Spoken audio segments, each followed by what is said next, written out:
Hello అండి. మనం ఇవాళ ఇంకో ప్రోడక్ట్ గురించి కూడా మాట్లాడుకున్నాం. ఇవ్వండి ఇది. ఇప్పుడు ఏం సీజన్ అండి ఇది? ఆవకాయ సీజన్. అంటే వసంత ఋతువు మొదలంగానే మామిడి చెట్లన్నీ చిగురిస్తూ ఉంటాయి.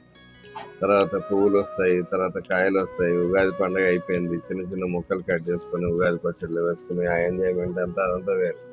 తర్వాత కాయ ముదురుతుంది. ఏప్రిల్ 10 నుంచో 15 నుంచో కాయ మొత్తం టెంక పట్టేసేసి మనం ఇంకా ఆవకాయ స్టార్ట్ చేసేసుకోవచ్చు, కొత్త ఆవకాయ కదా. మరి దీనికి మిరపకాయలు తెచ్చుకొని, కారం పట్టించుకొని, ఆవాలు తెచ్చుకొని, వాటిని దంచుకొని, విసురుకొని, జల్లెడ పట్టుకొని, దాని దొడ్డుప్పు తెచ్చుకొని, రాళ్ళుప్పు, దాన్ని మళ్ళీ దంపి, దాన్ని మళ్ళీ పొడి చేసుకొని, మళ్ళీ ఇవంతా ఇప్పుడు సాధ్యమయ్యే పనులండి చెప్పండి. ఎంతమంది చేస్తారు ఇలాగా? చాలా తక్కువ మంది.